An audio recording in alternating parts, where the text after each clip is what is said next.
اعوذ باللہ من الشیطان الرجیم بسم اللہ الرحمن الرحیم۔ پیارے بچوں، السلام علیکم ورحمۃ اللہ وبرکاتہ۔ چھٹی جماعت کا اردو کلاس لے کر میں آپ کی خدمت میں حاضر ہوں۔ پیارے بچوں، آج ہم ایک نیا سبق پڑھنے جا رہے ہیں جس کا عنوان ہے صحت و صفائی۔ صحت اور صفائی کا آپس میں بے حد اور براہ راست واسطہ ہے۔ جس قدر ہم صفائی کی طرف زیادہ توجہ دیں گے، اسی قدر ہماری صحت بھی ٹھیک رہے گی، اور خدا نخواستہ اگر ہم نے صفائی کے معاملے میں کوتاہی برتی تو خود بخود اس کا اثر ہماری صحت پر پڑے گا۔ تو آئیے اس سبق کو شروع کرتے ہیں۔ پیارے بچوں، ہماری زندگی کا دار و مدار صحت پر ہے۔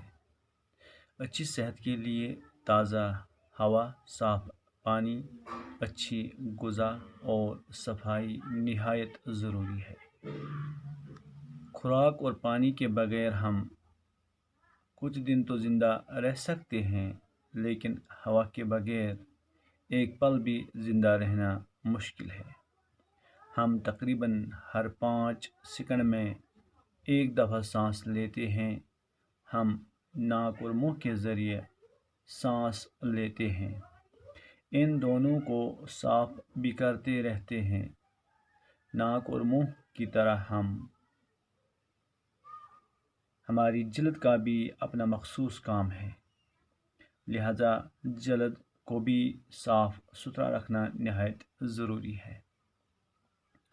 تندرستی اور بیماری دونوں حالتوں میں تازہ ہوا اور صاف ہوا انسانی زندگی کے لیے لازمی ہے۔ اچھا خون صرف اچھی غذا اور صاف خوراک سے ہی نہیں بنتا، بلکہ تازہ اور صاف ہوا بھی اس کے لیے ضروری ہے۔ صبح سویرے ہوا خوری سے سستی دور ہو جاتی ہے۔ تازہ ہوا میں تھوڑی بہت ورزش بھی کرنی چاہیے، اس سے جسم کے تمام اعضاء تندرست اور توانا رہتے ہیں۔ تازہ ہوا غذا کے ہضم ہونے میں بھی مددگار ثابت ہوتی ہے۔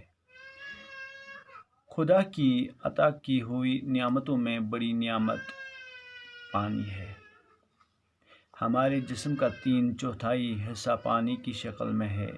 پانی خوراک کو اچھی طرح ہضم کرنے میں مدد کرتا ہے۔ پینے کے لیے پاک اور صاف پانی کا ہی استعمال کرنا چاہیے۔ ابالا ہوا پانی عام طور پر جراثیم سے پاک ہوتا ہے۔ قدرتی پانی پہاڑوں پر جمی برف کے پگھلنے سے حاصل ہوتا ہے یا بارش سے۔ کنووں، چشموں اور تالابوں کا پانی خالص نہیں ہوتا۔ اس پانی میں مختلف قسم کے معدنیاتی مادے شامل ہوتے ہیں۔ اسی طرح سمندر کا پانی نمکین ہونے کے باعث استعمال میں نہیں لایا جا سکتا ہے۔ آلودہ پانی کے استعمال سے ہیضہ اور ٹائیفائڈ جیسی مہلک بیماریاں پیدا ہوتی ہیں۔ پیارے بچوں، اس سبق کو ہم آگے بھی جاری رکھیں گے۔ اس وقت اجازت دیجیے۔ اللہ حافظ۔